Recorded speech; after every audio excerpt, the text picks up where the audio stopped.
things to see. Brian will do the main vegetable discussions here. You see two greenhouses. Jim Shearing, who is sitting up front, helped us with a cost share program for these movable greenhouses. Greenhouses, they don't come movable, they come fixed with more pages. There's as many pages from the lawyer as there are from the instruction people about how to anchor your greenhouse down and send us 14 pictures from these specific locations showing us that you've put in all these earth anchors in every frame and so on. Well, when you go to move them, it's a different thing.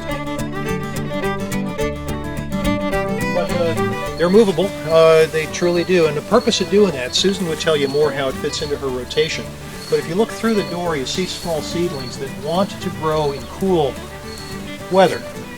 So if you have a greenhouse over top of it, it's too hot even now. But fairly soon here, it's going to get too cold, so we will shuttle this greenhouse over top of them once they're up and getting well started, and then overhaul this piece of ground out here. By moving it back and forth, it freshens the soil. You get soil insulation on them and fresh rain. It gets salt buildup out of the soil, keeps things healthier from that side. So these are on chain link fence pipe rails. You can see them up at the top there. I had to modify by taking the earth pipes that you normally drive into the ground. They're cut. As you can see, this is a sloped piece of land.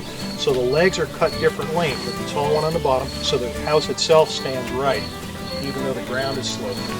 And then drill and fit them with wheels, chain link fence gate wheels at each frame. And then cross brace them extra, and once they're in place, we have augured. You can't see them, but where the ropes end, there are 6-inch helical plate anchors, 3-foot long plate anchors, auger drilled down into the ground.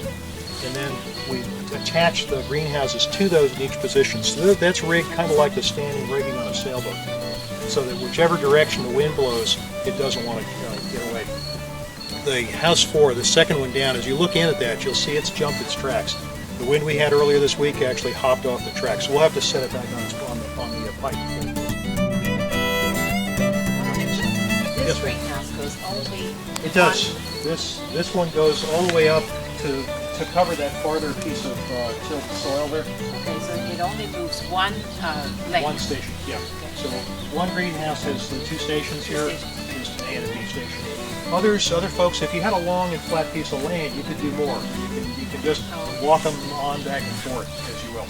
I think if I was going to do this one again, I might go with a slightly smaller cross-section greenhouse. The Gothic style is good for the snow that we had 2 years ago.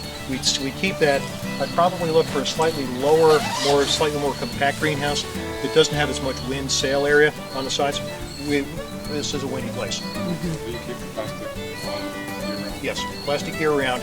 We keep the ends up and the sides open all summer long. I've got frames and we have vents and louvers that we plan to backfit them this winter. Yes. Well, how late this fall do you expect your production over here on the other side to be going on? We will run continuously. Yeah. Yeah, we'll produce all winter long. Susan mentioned the community support agriculture thing. Yeah. So Brian can talk more about it, but they're just finishing winter planting now, and we'll have some under cover and some out in the ground. Mm-hmm. And what we have found to work well in the greenhouses is the combination of the greenhouse to stop the wind from taking your warmth away and to provide some solar heating in the daytime. And then row covers, floating row covers over wire hoops or pipe hoops.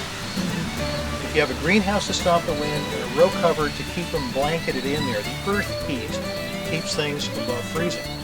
So we'll go inside, we'll have 15 degrees at chest height and 33 degrees under the covers. So it works really, really well. But that combination particularly works well. Okay, other questions right off the greenhouse? Whole thing does. Yep, whole thing does. Yeah, we slip the bolts. There's ground posts. This. Yeah, that comes apart. Okay. That comes apart. Some pieces stay in the uprights, the frame overhead, and then these columns that you see, they travel with the frame. And there's another set of posts. If you walk through that door, you be careful not to trip over this post for the upper position. So we've got stuff sticking out of the ground all over the place.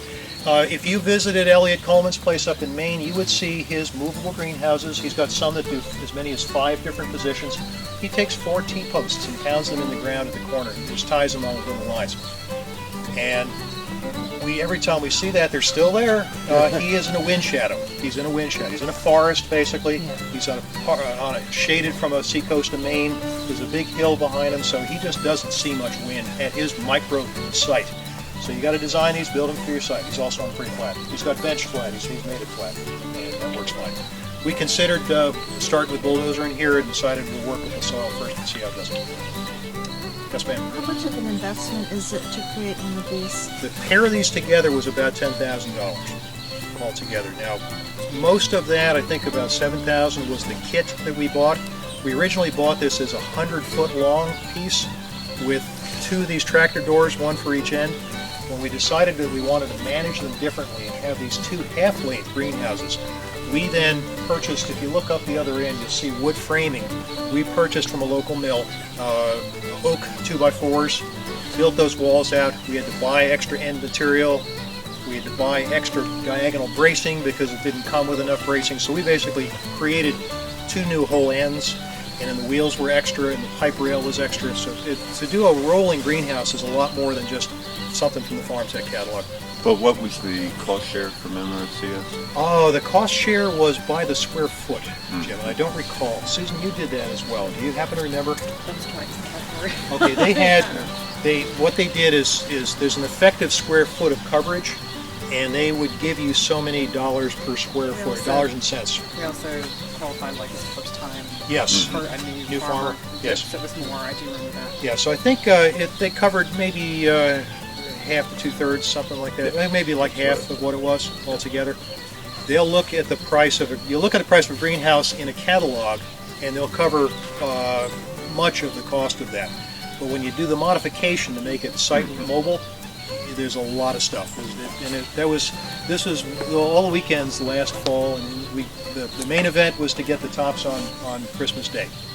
So that was Christmas Day last year. We got tops on.